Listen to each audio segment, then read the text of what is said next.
제가 여러분과 함께 나눌 말씀 준비된 화면을 통해서 함께 나누실 텐데요. 자, 신약 성경 빌립보서 4장 4절에서 7절의 말씀인데 여러분들 준비된 화면을 통해서 신약 성경 빌립보서 4장 4절로 7절 말씀을 우리 함께 같이 나누시겠습니다. 함께 읽으실까요? 시작. 주 안에서 항상 기뻐하라. 내가 다시 말하노니 기뻐하라. 너희 관용을 모든 사람에게 알게 하라. 주께서 가까우시니라.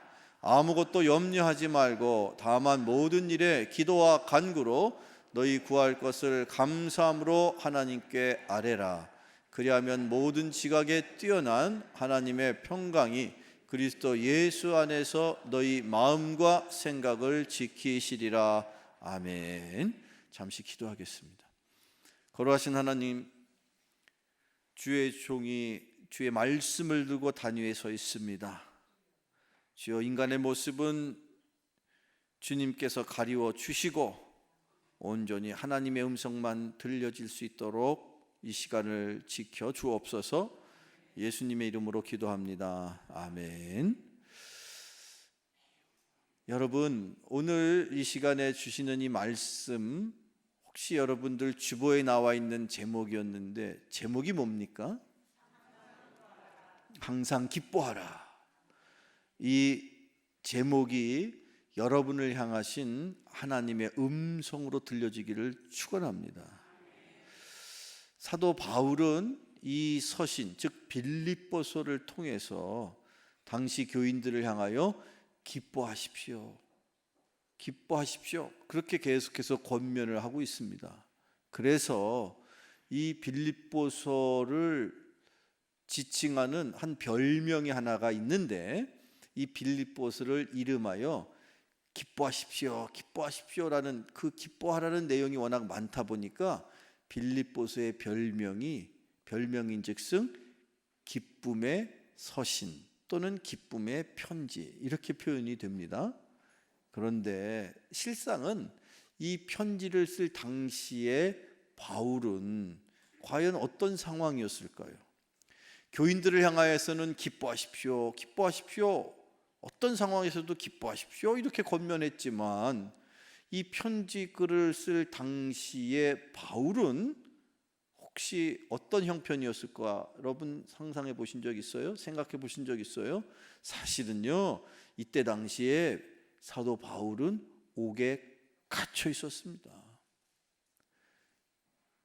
지금 여러분 만약에 누군가 나 지금 힘들고 어려운 상황에 있는데 어떤 누군가가 지금 형무소에 갇혀 있는 사람이 있다고 치자고요. 근데 그 사람이 자기 형편은 그렇게 초라한 상황에 있는데 누군가를 향하여서 기뻐하십시오, 기뻐하십시오라는 얘기를 한다는 게 이게 될 법한 이야기겠습니까? 아니죠. 아니, 자기 주제도 모른 채 자기는 지금 옥에 갇혀서 도대체 이게 오늘의 형장의 이슬로 사라질지 내일 또 어떻게 될지를 모르는 그런 삶을 살고 있으면서도 어찌된 영문인지 자기는 지금 옥 밖에 있는 그리스도인들을 향하여서 어떻게 살아라? 기쁘게 살아라. 그것도 우리 권사님 말씀 맞다나 항상 기뻐하라 그랬어요. 때때로 그냥 잠깐 기뻐하는 게 아니라 늘 항상 매일처럼 늘 반복해서 기뻐하라 그렇게 권면하고 있는데, 여러분 바라기는 이 말씀처럼 여러분의 인생이 기쁨의 인생이 되기를 축원합니다. 그런 걸 보면, 사도 바울의 모습을 보면 결국 기쁨의 인생이라는 것은 내 삶의 조건에 의해서 되는 게 아니다라는 것을 우리가 깨달아 알게 됩니다. 비록 감옥과 같이 힘들고 어려운 부자유스러운 그런 삶의 형편에 있어도 사도 바울은요, 우리를 향하여 기뻐하라 그렇게, 더군다나 항상 기뻐하라 말하고 있는데, 여러분들 어찌된 영문으로 사도 바울은 그렇게 기쁜 인생을 살아갈 수 있었을까? 바라기는 이 말씀, 오늘 주시는 이 말씀을 통해서 그런 귀한 진리가 여러분에게 깨달아지기를 축원합니다. 그래서 여러분 또한 바울처럼 항상 기뻐하며 살아가는 인생 되기를 축원합니다. 여기 이 바울이 편지를 보내고 있는, 그래서 이 편지를 함께 같이 이렇게 나누고 있는 빌립보 교인들, 그 빌립보라는 도시는요 당시에 꽤 대단한 규모를 자랑하는 큰 도시였습니다. 그 빌립이라는 도시 이름 자체가 이 과거에 그 지역을 다스렸던 한 왕이 있었어요. 그 왕의 이름을 따온 거거든요. 그 왕 이름이 그렇습니다. 그 도시가 무슨 도시예요? 이름이 빌립보라고 그랬죠. 그 왕의 이름이 빌립이었어요. 그 왕의 이름을 딴 도시인 거예요. 빌립의 도시, 그런 뜻이 있습니다. 근데 빌립이라는 왕이 도대체 어떤 왕이냐? 여러분 흔히 이제 세계사에서 대왕이라고 불리는 몇몇 사람 중에 한 사람이 있는데, 혹시 알자로 시작하는 왕인데 알렉산더 대왕. 그렇죠. 알렉산더 대왕 아시죠 여러분? 그 알렉산더 대왕의 아버지가 누구였느냐? 바로 빌립이었어요. 그리고 그 빌립이 자기의 이름을 그 도시에 붙여가지고, 아니 작고 초라한 도시 같으면 그렇게 왕의 이름을 붙이겠습니까? 기왕이면 자기의 업적을 드러내고 싶고 자기를 뭔가 이렇게 자랑하고 싶은 생각에 왕이 자기가 자기의 이름을 영원토록 그 도시에다가 남기려고 그 도시의 이름을 자기의 이름으로 부른 거거든요. 그러니까 그런 도시가 보통 도시가 아닌 거죠. 어마어마한 규모의 도시인 겁니다. 물론 지금 우리 평택시로 만약에 비교하자면 평택시보다야 못하겠지만 그거는 2000년 전의 이야기니까 지금하고 비교한다면 실은 아마도 우리나라 뭐 서울 내지는 부산 아니면 그 이상 갈 정도의 상당한 그런 규모의 지명도가 있는 도시다, 그렇게 여러분 이해하시면 좋고, 그러다 보니까 그 도시에는 다양한 많은 삶의 배경을 갖고 있는 사람들이 모여 살고 있었고, 심지어 빌립보 교회 안에도 특별한 사람들이 있었더라. 근데 그 특별한 사람 중에 여러분 혹시 떠올려 보시면 한두 사람 기억이 날지 모르겠는데, 아주 대표적인 한 사람이 있는데, 여장부가 한 사람이 있었는데, 그 사람이 옷감 장사를 했는데 그 사람이 주로 취급하는 옷감이 자주색이 있다 보니까 그 자주 옷감 장수라고 하는 그 여자, 지금으로 치자면 여자 CEO쯤 되겠죠. 누구예요? 루디아입니다. 루디아가 어느 교회 출신인 줄 아세요? 바로 빌립보 교회 출신이라는 거예요. 이렇게 유력한 사람들 뿐만 아니라 또 심지어 어떤 교인들도 있었는지 기록을 성경을 통해서 우리가 살펴보면, 여러분 무당 아시죠? 무당, 점치는 무당. 그 점치는 무당도 남자 무당이 있고 여자 무당이 있어요. 남자 무당은 뭐라고 그래요? 그렇죠, 박수 무당이라고 그러죠. 여러분 여자 무당은 따로 부르는 이름이 있는지 잘 모르겠어요. 어쨌든 그 무당 중에서도 아주 점을 잘 치는 용한 여자 무당이 어느 날 바울을 통해서 믿음을, 구원을 받고 신앙을 갖게 되었고, 그가 신앙생활을 열심히 했다라는 이 성경의 기록을 우리가 알게 되는데, 읽게 되는데, 접하게 되는데, 그 회심한 여자 무당이 다녔던 교회가 무슨 교회였을까? 그것 또한 무슨 교회예요? 빌립보 교회였단 말이에요. 이렇게 다양한 많은 삶의 또한 신앙의 배경을 가진 사람들이 이 빌립보 교회를 섬겼는데, 문제는 뭐냐? 당시를 우리가 만약에 타임머신이 있다면 한 2000년 전으로 돌아가 보시죠. 한 2000년 전에 큰 대형 도시에서 그야말로 정말 당시의 상황에서 모여서 예배 드리는 것조차 힘들고 어려운 그런 위급한 상황 속에서 빌립보 교인들을 향하여 바울이 권면하면서 그 어렵지만 힘들지만 때때로 살아가는 게 참으로 고달프지만 절대 신앙을 포기하지 마시고 그럴수록 더 기뻐하시면서 그럴수록 더 용기 내시고 그럴수록 더 힘을 내서 그럴수록 더 당당하게 그럴수록 더 아멘 좀 나올 때까지 계속 그렇게 신앙생활을 하셔야 된다라면서 쓴 편지가 바로 무엇다? 빌립보서라는 거예요. 그래서 바라기는 이 빌립보서를 여러분 통해서 이 말씀을 나눌 때 여러분들도 힘들고 어렵지만 그럼에도 불구하고 우리가 늘 기쁨으로 신앙생활을 하는 저와 여러분 우리 드림교회 가족 모두가 되시기를 주님의 이름으로 축원합니다. 도대체 당시에 빌립보 교인들은 어떤 어려움이 있었는가?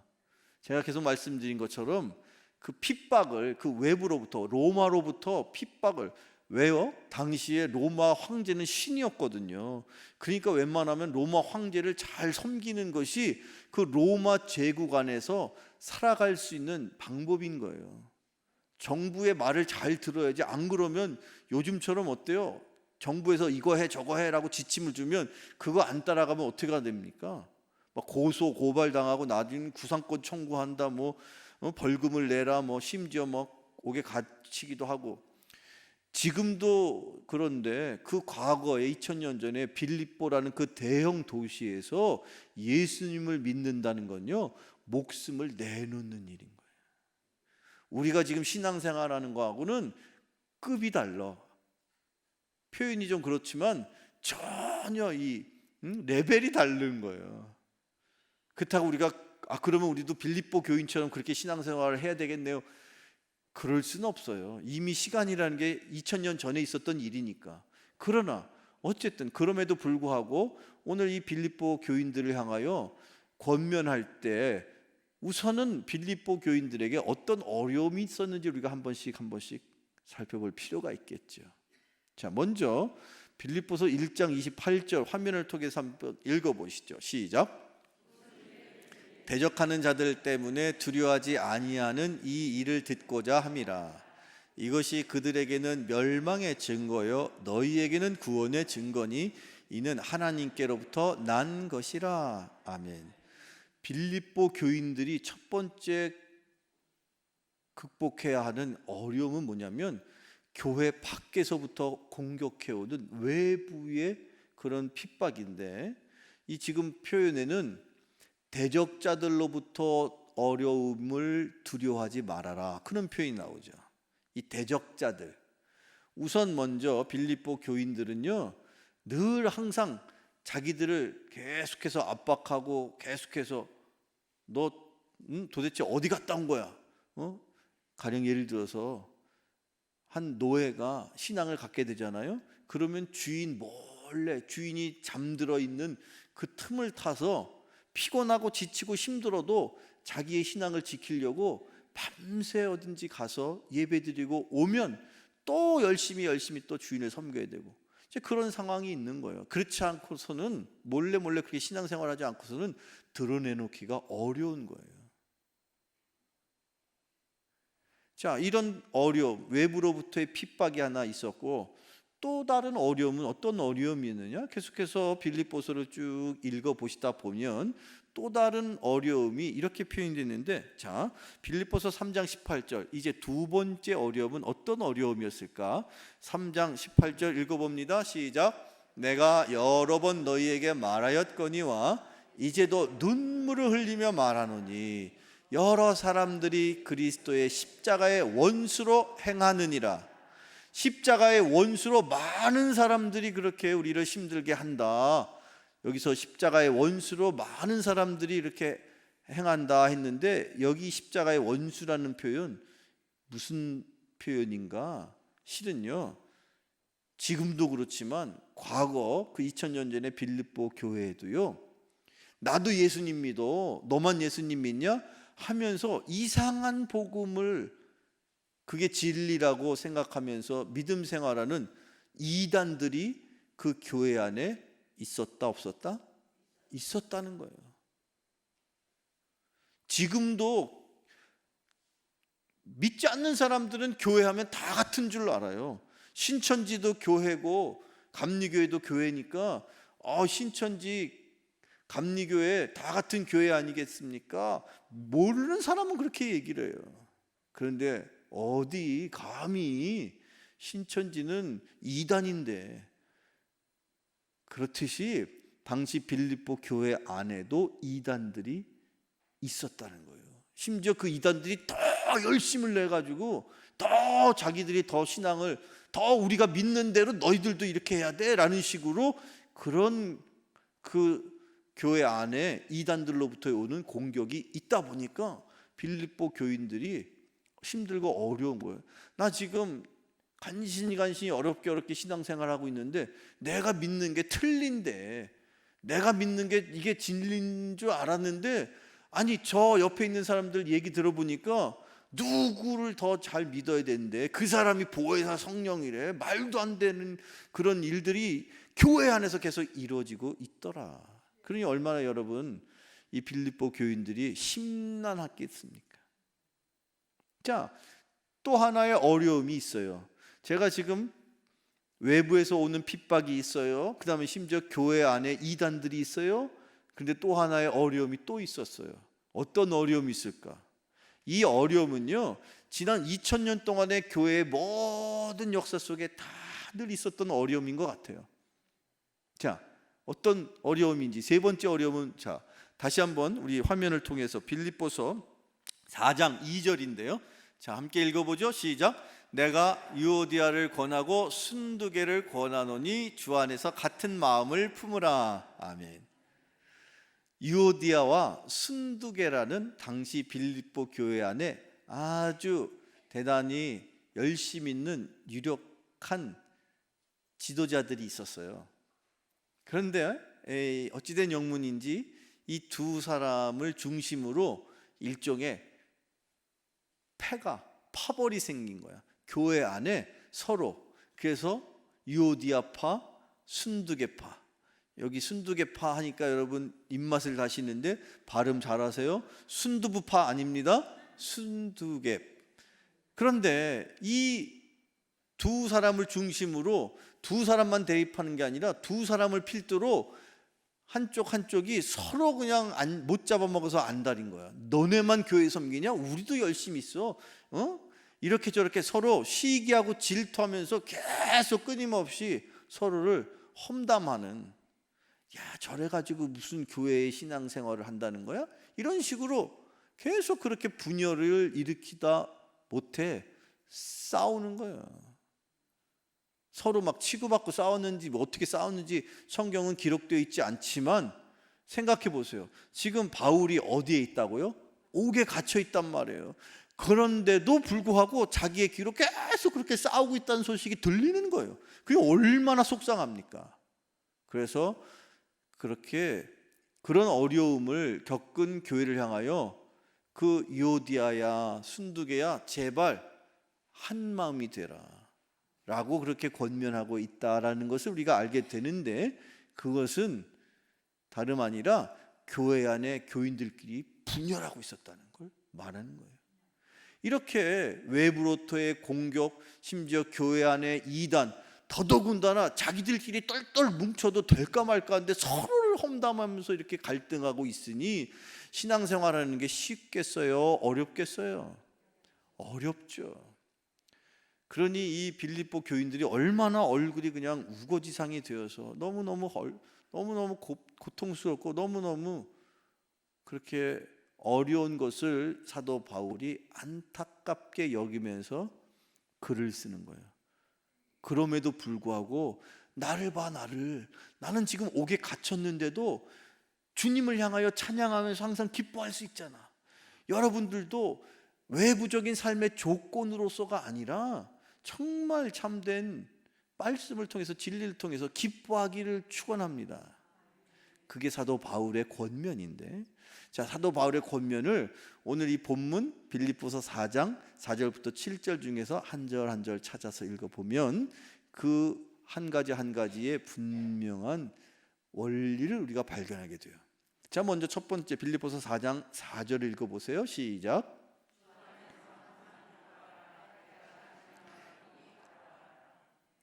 여러분 어디 안에서 기뻐하라고요? 주 안에서 기뻐하라. 그렇습니다. 여러분들이 돈 때문에 기뻐할 게 아니고, 여러분들이 명예가 있고 권력이 있어서 지식이 많아서 기뻐할 것이 아니고, 여러분들이 기뻐할 수 있는 유일한 조건은 뭡니까? 주님 안에 있으면. 그것만으로 여러분이 기뻐할 수 있다면 여러분은 참된 그리스도인의 삶을 사시는 거예요. 자, 그런데 여기서 많은 이들이 도대체 내가 그리스도 안에 있는지 없는지를 모르더라는 거예요. 사랑하는 우리 드림교회 모든 여러분들은 늘 주님 안에서 신앙생활을 하고 계시기를 축원합니다. 주님 안에 있다는 것, 여러분 무엇을 가지고 그걸 확신할 수 있습니까? 성경 말씀 요한복음 15장에 있는 말씀 한번 화면을 통해서 같이 읽어봐요. 시작. 너희가 내 안에 거하고 내 말이 너희 안에 거하면 무엇인지 원하는 대로 구하라. 그리하면 이루리라. 아멘. 무엇이든지 원하면, 여러분들이 기도하면 다 하나님이 어떻게 하신다고요? 이루어 주신다. 응답하신다. 믿으십니까? 그런데 그러려면 한 가지 우리가 먼저 해야 할 일이 있다. 예수님은 뭐라고 말씀하시느냐? 내가 그리고 너희가, 자, 이 놀라운 신비로운 진리를 주님이 우리에게 정확하게 가르쳐 주시는데, 우리가 흔히 생각할 때 예수님의 말씀을 이렇게 생각할 거예요. 너희가 내 안에 내가 너희 안에. 이게 맞아요, 틀려요? 자, 성경을 다시 보시면 예수님은 그렇게 말씀하시잖아. 예수님의 말씀을 우리가 그냥 미루어 짐작해서는 절대로 안 되고, 항상 말씀을 통해서 정확하게 하셔야 돼요. 자, 예수님이 뭐라고 말씀하시느냐? 너희가 내 안에 거하고 내 말이 너희 안에 거하면. 사랑하는 우리 드림 가족 여러분, 주님은요 말씀을 통하여 여러분의 심령 속에 거하시는 분인 줄로 믿으십니까? 말씀을 사모하십시오. 말씀 안에 거하십시오. 여러분의 심령이 말씀으로 가득하게 될 때에 내 안에 성령이 충만하게 되는 것이요, 주님이 내 안에, 내가 주님 안에 있게 되는 비결인 줄로 믿습니다. 믿으세요.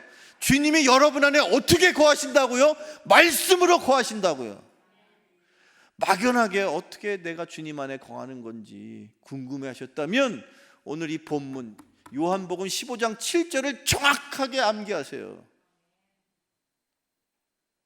너희가 내 안에, 내 말이 너희 안에 거할 때에 너희들이 원하는 대로 기도하면 다 들어준다.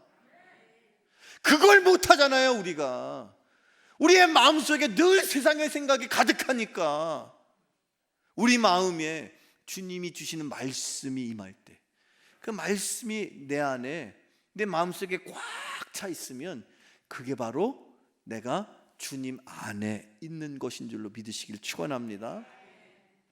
자, 계속해서 빌립보서 4장 5절 말씀을 주세요. 함께 읽어보죠. 시작.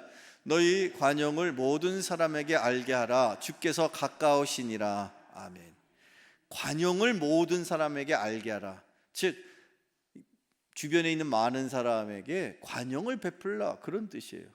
너그러운 마음을 가져라. 여러분들, 여러분의 주변에 있는 사람들을 향하여 늘 너그러운 마음이 여러분의 마음이길 축원합니다. 남편을 향하여 너그러운 마음이기를 축원합니다. 아내를 향하여 너그러운 마음이기를 축원합니다. 자녀를 향하여서도 너그러운 마음이기를 축원합니다.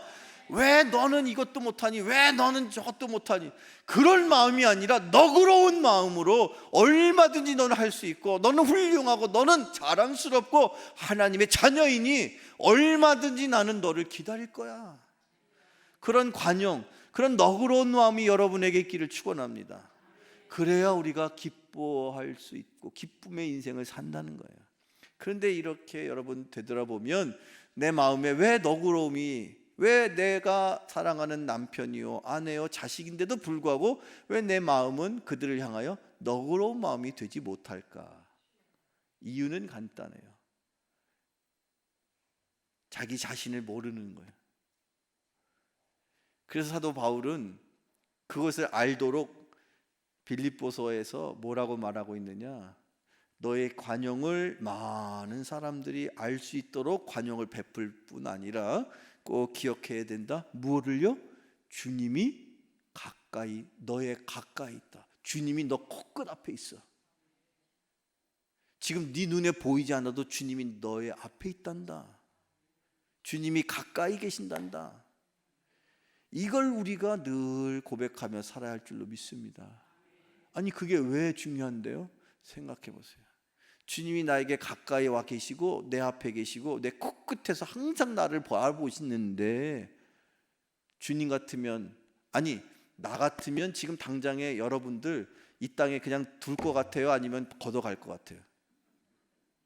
걷어갔어도 벌써 걷어가셔야지. 여러분 스스로 한번 생각해 보세요. 나는 여기 이 땅에 아직도 여전히 살 만한 가치가 있다 없다? 있다고 자신 있게 얘기하시는데, 저는 솔직히 언제 불러가도 저는 솔직히 할 말이 없어요. 주님 앞에 가면 그렇잖아요. 뭐 하느냐고 한다고 하지만 늘 부족하고 늘 죄가 많고 늘 죄인인 걸 내가 아는데, 그런데 주님은 여전히 어떻게 하세요? 나를 너그러운 마음으로 참고 참고 또 참고 기다리고 계시잖아. 언제쯤 정신 차릴까? 언제쯤 제정신 차려서 열심히 신앙생활 할 수 있을까? 언제쯤 이 자식이 제대로 하나님을 기쁘시게 할까? 하나님은 늘 그달을 기다리시고 또 기다리시는 그런 관용으로 우리를 바라보고 계시는 걸 네가 안다면, 네 남편을 향하여 그렇게 바가지 박박 긁고 네 자식들을 향하여 그렇게 못된 말로 상처 줄 수 있느냐? 그 얘기예요. 사랑하는 우리 드림 가족 여러분, 주님이 여전히 우리를 참고 기다리고 바라보십니다. 그러니 우리 또한 주님을 닮아서 우리도 너그러운 마음으로 누구를 향하여서도 참을 수 있기를 축원합니다. 믿지 않는 세상 사람들이 교회를 몰라줘요. 그래서 막 화가 나고 그래서 막 분노하고, 그럴 때에도 참고 기다리시는 거예요. 그들을 향하여 더 크게 분노하고 왜 이 교회를 핍박하느냐고 그렇게 맞서 싸울 게 아니라 사랑으로 그들을 바라볼 때에, 저들이 주님을 모르니 복음을 모르니 저러는 거야. 불쌍한 마음으로, 궁휼한 마음으로 그렇게 신앙생활을 할 수 있다면 주님이 우리를 더 흐뭇하게 여기시고, 그래 여전히 너에게 기회를 주마, 그렇게 되기를 축원합니다. 로마서의 말씀인데요, 로마서에 여러분 9장 22절 말씀 함께 화면을 통해서 읽어봐요. 시작.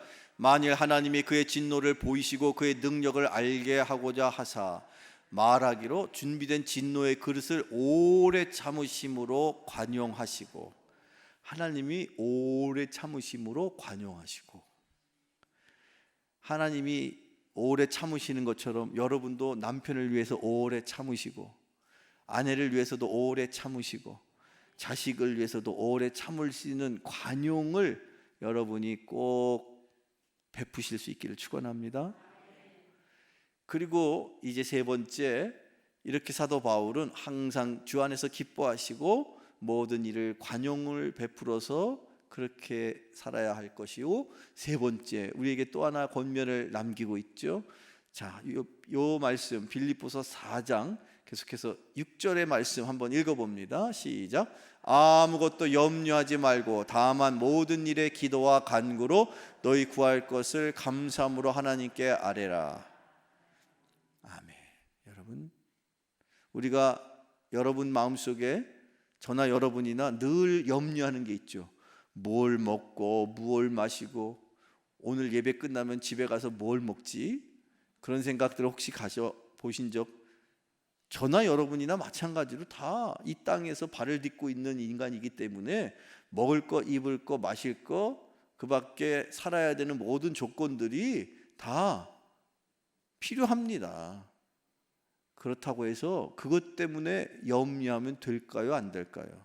아니라는 거예요. 무엇인지 여러분 마음속에 어떤 부분에서든 염려가 생긴다면 그것은 다름 아니라 바로 기도의 제목이 되어야 합니다. 그래서 아무것도 염려하지 말고 모든 것을 다 하나님 앞에 감사함으로 간구하는, 감사함으로 기도하는 것을 사도 바울이 세 번째로 빌립보 교인들에게 권면하고 있어요. 여러분, 우리가 기도하면 기도하는 중에 우리의 마음의 근심과 걱정을 하나님께서 다 바꿔 주셔서 염려가 떠나서 기쁨이 되고 실망이 바뀌어서 희망이 되기를 축원합니다. 여러분, 그래서요, 이렇게 우리가 하나님 앞에 기도한다면 우리 마음속에 근심을, 걱정을 떨칠 수가 있는 것인데, 그 근심, 걱정이 여전히 남아있다는 것은 내가 사실은 뭐가 문제라는 거예요? 뭘 안 한다는 거예요? 기도를 안 한다는 거예요. 대답은 잘하시네요. 그런데 왜 기도 안 하세요?